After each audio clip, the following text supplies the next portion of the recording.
In the 1950s, an expensive American car wasn't always the biggest one on the road. Sometimes it was the rarest, the most exclusive, or the model built to prove just how far a company could go when profit no longer mattered as much as prestige. This was the decade when Detroit didn't just sell transportation, it sold status, ceremony, and social rank on four wheels. Some of these cars were so expensive that they cost as much as a modest home. Others were built in such tiny numbers that even wealthy buyers rarely saw one in person. And together, they reveal something important about American luxury in the 1950s. Price alone wasn't the whole story. What really mattered was exclusivity, the feeling that you were buying something the average person could never touch. One of the clearest examples was the 1953 Buick Skylark.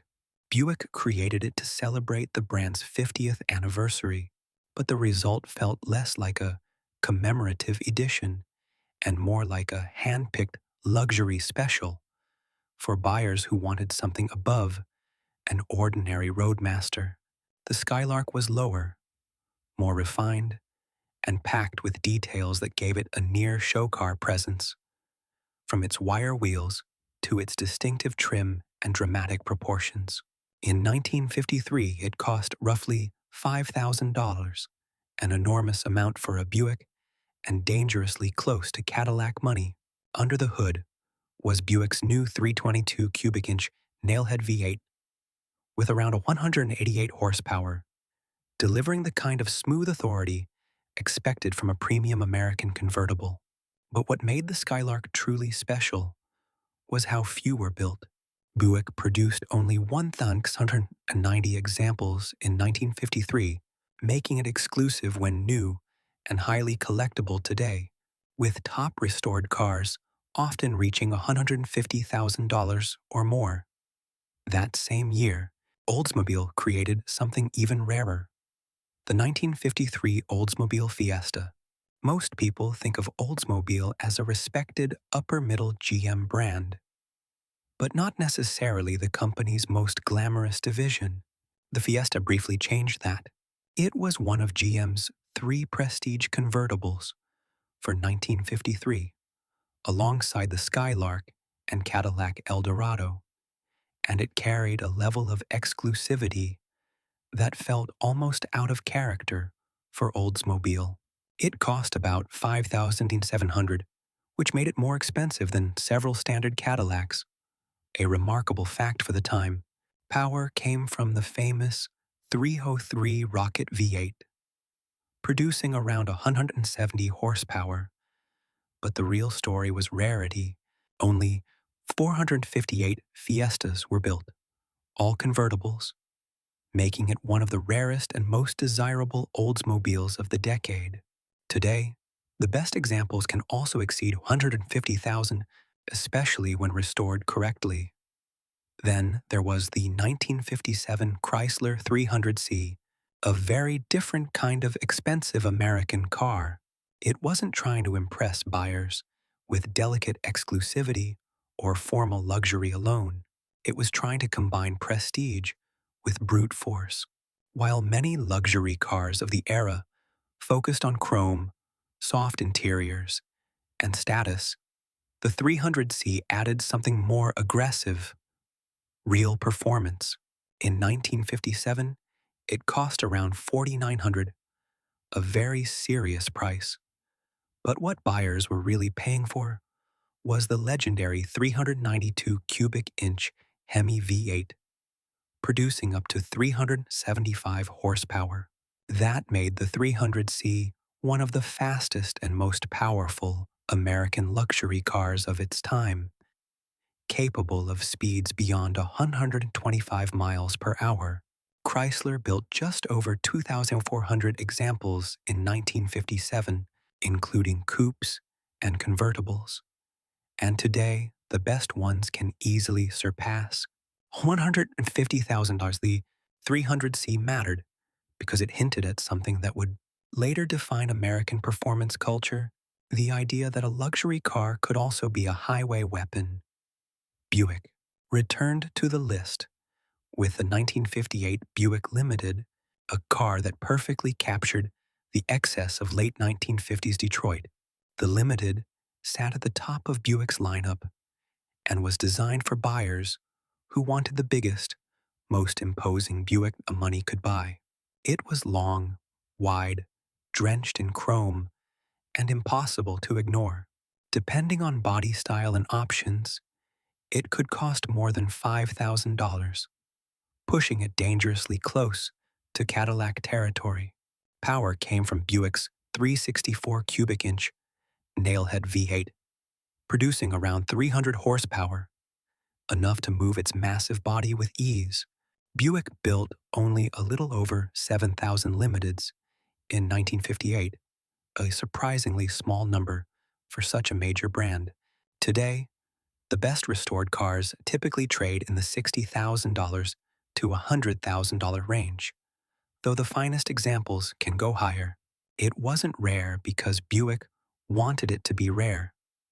It became rare because it was simply too big, too expensive, and too extravagant for a market that was beginning to shift. Chrysler took an even more direct shot at Cadillac with the 1955 Chrysler Imperial. This was the moment Chrysler began treating Imperial not just as a top trim, but as a serious luxury challenger in its own right. The car was formal, elegant, and aimed at executives, diplomats, and high-end buyers who wanted prestige without Cadillac's exact image. Standard Imperials cost around $4,500, but the rarest versions, especially Crown limousines, could push past $7,000, putting them in a completely different category. Under the hood was Chrysler's respected 331 Hemi V8 with around 250 horsepower, giving the Imperial the smooth, serious power expected from a flagship luxury car. Its importance isn't just in the numbers. It represented Chrysler looking directly at Cadillac and saying it could compete at the highest level of American luxury. If the Imperial was formal and corporate, the 1957 Dual was something else entirely. It was part American Grand Tourer, part Italian coach-built exotic, and part Hollywood status symbol. Underneath, it used dependable Dodge and Chrysler mechanicals, but its body was hand-built by Ghia in Italy, giving it proportions and styling far more elegant than a typical Detroit product. This was not a car for someone who wanted to show off with bulk or chrome. It was for buyers who wanted something almost nobody else could own. The price reflected that. A dual Ghia cost around $7,500 in the late 1950s, making it more expensive than many traditional American luxury cars. Power came from a 315 cubic inch Chrysler V8. But performance wasn't the point. The Dual Ghia was selling international style, exclusivity, and celebrity glamour. Only about 117 cars were built between 1956 and 1958, and today a strong example can easily exceed $200,000, with exceptional cars selling for far more. Cadillac's answer to the specialty convertible craze was the 1953 Cadillac Eldorado, and it immediately played in a different league. From the Buick Skylark and Oldsmobile Fiesta, Cadillac already dominated American luxury, but the Eldorado was created to prove there could be an even higher level inside the Cadillac world itself. It wasn't for the typical luxury buyer. It was for someone who wanted to own the Cadillac that even other Cadillac owners couldn't easily afford. In 1953, the Eldorado cost around $7,150. nearly twice the price of some standard Cadillacs. That alone made it a public display of wealth. Power came from Cadillac's 331 cubic inch V8, producing around 210 horsepower, paired with hydromatic automatic transmission. But like the Fiesta, the real story was scarcity. Cadillac built only 532 Eldorados in 1953, and that rarity has made it one of the most valuable Cadillacs of the decade. Top examples can exceed $250,000 when restored to Concours standards. Then there's the 1956 Continental Mark II, a car that proved luxury didn't have to scream.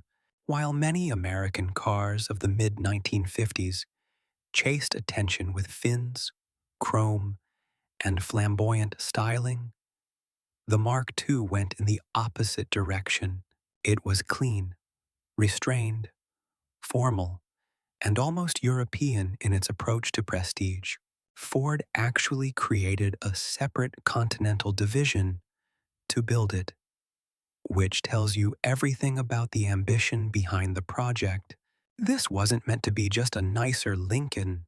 It was supposed to compete with the best luxury cars in the world, including Rolls-Royce, but through a distinctly American lens. The price was astonishing. Around $10,000 in 1956, which made it more expensive than most Cadillacs, and far beyond the reach of ordinary buyers. Under the hood was a 368 cubic inch V8 with around 285 horsepower, but the Mark II was never about speed.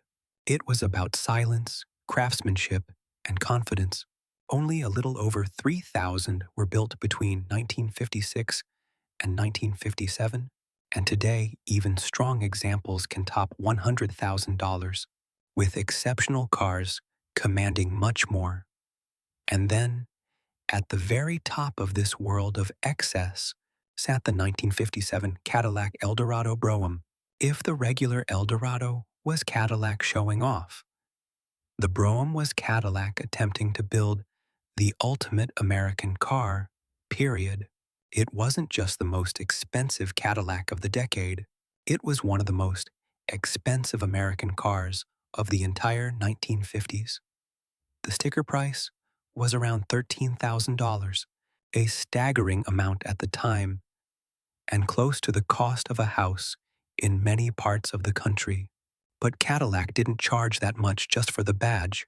The Brougham was loaded with a level of technology and craftsmanship that felt almost surreal for the era.